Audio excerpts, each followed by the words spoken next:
ইমাম আহমদ ইবনে হাম্বল একটা হাদিস সংগ্রহ করার জন্য তিনি বেরিয়ে গেলেন। বসরার দিকে যাচ্ছে, লম্বা পথ অতিক্রম করার পর তিনি সিদ্ধান্ত নিলেন যে রাত্র হয়ে গেছে, থাকার জন্য আল্লাহর ঘরে আশ্রয় নেওয়া দরকার। মসজিদে ঢুকলেন, গাট্টি রাইখা নামাজ আদায় করলেন। মসজিদের খাদেমকে বললেন, আজকের রাত্রটা কি মসজিদে থাকা যাবে? খাদেম স্পষ্ট জানায় দিলেন, না, থাকা যাবে না, কারণ থাকা নিষেধ।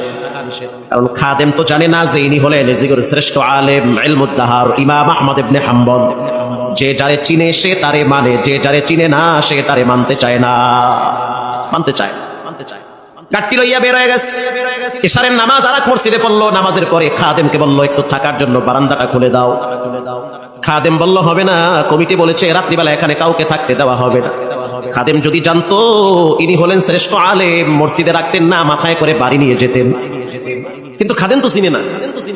আগের যুগের আল্লাহওয়ালাদের ভিতরে কোনো ভাবসাব ছিল না, তারা সাবাসিরা চলতো, মানুষ তাদেরকে খুঁজা বের করতো।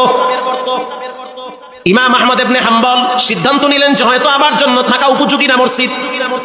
মসজিদ থেকে বেরিয়ে গেলেন, হাঁটতে হাঁটতে অনেক দূরে চলে গেলেন। প্রচন্ড কুয়াশা, ঠান্ডার ভিতরে কিছুই দেখা যায় না। কিছু দূর যাওয়ার পরে তাকায় দেখতে আছে চুলার আগুন উপরের দিকে উঠতেছে। বুঝতে আর বাকি না, এখানে চুলা জ্বলতেছে, চুলার উপরে তাওয়া দেওয়া। এক যুবক দাঁড়ায় দাঁড়ায় রুটি ভাজতেছে। ইমাম আহমদ ইবনে হাম্বল কাছে গিয়া বললেন, ও যুবক, আজকের রাত্রটা যদি তোমার গরম চুলার কিনারায় কাটায় দেই, তাহলে কি তোমার কষ্ট হবে? যুবক বলল, না, কষ্ট হবে না। আপনি একজন মুসলমান, আমার চুলার কিনারায় যদি আপনি একটু ঘুমান, এটা তো আমার জন্য খুশনসিব। থাকেন আপনি, ভিতরে কম্বল আছে, আয়না দিচ্ছি, রুটি আছে, যত মনে চায় খান, আরামে ঘুমান, ফজরের টাইমে আমি আপনার ডাইকে দিব। ইমাম আহমদ ইবনে হাম্বল কয়, ও দয়ার মালিক আল্লাহ, এ তোমার কেমন নিয়ম? দুই মসজিদে গেছি, ধাক্কায়া বাইর করে দিছে, এখানে দেখি গরম রুটি আর গোশত লইয়া বয়া হইছে। এই জন্য কখনো ঘাবড়াইতে নাই। দরওয়াজা 10টা বন্ধ হতে পারে, 11টার বেলায় খুলে দিতে পারেন কে? কখনো ঘাবড়াবেন না, অস্থির হবেন না। চাকরি হচ্ছে না, বেশি টেনশন করবেন না, চেষ্টা করেন, ট্রাই করেন। আপনার রবের দরওয়াজা কখনোই বন্ধ থাকে না। আপনি উকি মারেন, অটোমেটিকলি ব্যবস্থা করে দিবেন কে? আল্লাহ তাআলা।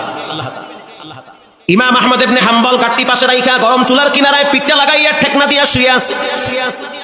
আর যুবকের চেহারার দিকে তাকায় দেখতেছে, নূর ঝলমল করতেছে। নিজের হাতে পরিশ্রম করতেছে, রুটি বেলতেছে। হাত দিয়া রুটি বেলে, জিব্বা দিয়া বাড়ি মারে, কি পরে কানটা লাগায় শুনতেছে, জিব্বা লড়ায় লড়ায় পড়তেছে আস্তাগফিরুল্লাহ। এটা পড়তেছে। কি মনে করছেন আপনি? 20 কোটি টাকা দিলে যে উপকার না হবে, এর চেয়ে বেশি উপকার হবে একবার যদি কেউ ইস্তেগফার করে। এটা আপনাকে তো হেলায় খেলায় আপনি এটা নষ্ট করতে আছেন। আবার শুনতে আছে, জিব্বা লড়াইয়া পরে আস্তাগফিরুল্লাহ। রুটি বেলতে আছে আর পরে আস্তাগফিরুল্লাহ। রুটি তাওয়ায় দেয় পরে আস্তাগফিরুল্লাহ। যে যারে চিনে সে তারে মানে, যে যার পরিচয় পায়